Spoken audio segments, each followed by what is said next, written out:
Assalamualaikum warahmatullahi wabarakatuh. Apa kabar semuanya?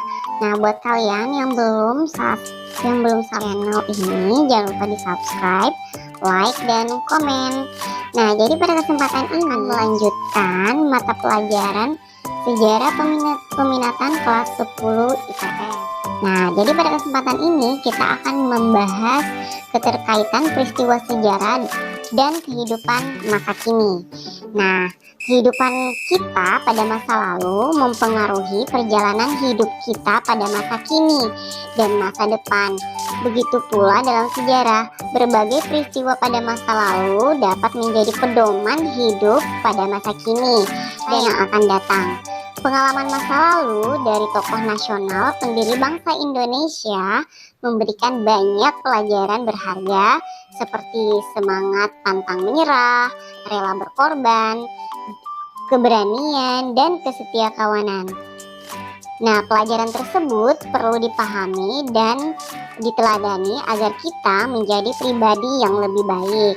Nah, jadi keterkaitan peristiwa sejarah dan kehidupan masa kini dibagi menjadi 3, yaitu yang pertama peristiwa sejarah, kedua pengaruh peristiwa masa lalu terhadap kehidupan masa kini, kemudian yang ketiga peristiwa masa lalu sebagai ramalan sejarah.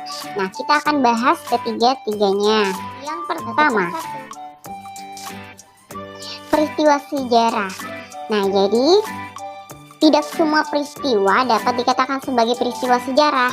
Sejarawan menyatakan bahwa peristiwa yang bisa disebut sebagai sejarah adalah peristiwa yang mempunyai pengaruh besar dalam kehidupan manusia. Dengan demikian, peristiwa sejarah merupakan suatu peristiwa yang penting dan mempunyai makna perubahan dalam kehidupan manusia. Sebagai contoh, peristiwa proklamasi kemerdekaan Indonesia pada 17 Agustus 1945. Nah, peristiwa proklamasi kemerdekaan Indonesia menjadi peristiwa bersejarah bagi bangsa Indonesia karena menentukan perubahan kehidupan bangsa Indonesia masa selanjutnya. Nah, jadi cerita dapat terus dikenang melalui peran sejarawan. Nah, sejarawan melakukan rekonstruksi peristiwa sejarah untuk mengisahkan kembali peristiwa pada masa lalu. Nah, jadi siapa yang disebut sejarawan? Nah, jadi setiap orang dapat menjadi sejarawan. Selain orang-orang yang terdidik sebagai sejarawan secara akademik, sejarawan juga dapat berasal dari disiplin ilmu lain, bahkan masyarakat umum. Nah, kemudian subjektivitas sejarawan dipengaruhi oleh beberapa faktor. Nah, faktor yang pertama, faktor kepentingan. Sejarawan memiliki kepentingan bersifat pribadi atau kelompok saat menentukan sejarah. Kepentingan pribadi ditonjolkan saat sejarawan menulis biografi. Kemudian poin yang B, kelompok sosial budaya.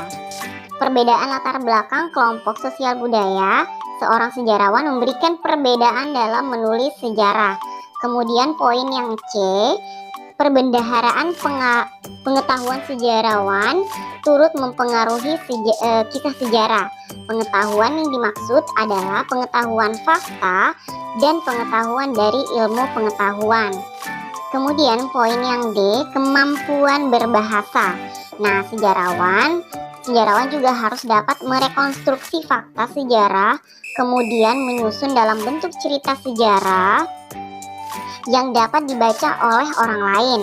Nah, jadi penulis sejarah harus mampu menghidupkan peristiwa pada masa lalu melalui hasil rekonstruksinya. Kemudian poin yang E, nilai-nilai dimiliki sejarawan akan mempengaruhi penuturan sejarah.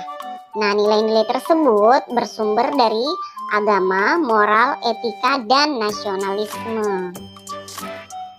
Nah, sekarang poin yang B, pengaruh peristiwa masa lalu terhadap kehidupan masa kini. Nah, jadi Masa lalu merupakan bagian yang menentukan bagi kehidupan manusia pada masa kini. Masa lalu dapat menjawab pertanyaan-pertanyaan mengenai siapa diri kita, dari mana asal kita berasal, serta kemana kita akan menuju, agar lebih jelas mengenai pengaruh peristiwa masa lalu terhadap kehidupan masa kini. Nah, kita lanjut. Nah, jadi kita lanjut ke poin yang C. Peristiwa masa lalu sebagai ramalan sejarah. Ramalan sejarah? Apa yang dimaksud dengan ramalan sejarah? Nah, jadi ramalan sejarah adalah ekstrapolasi atau perkiraan berdasarkan historical trend.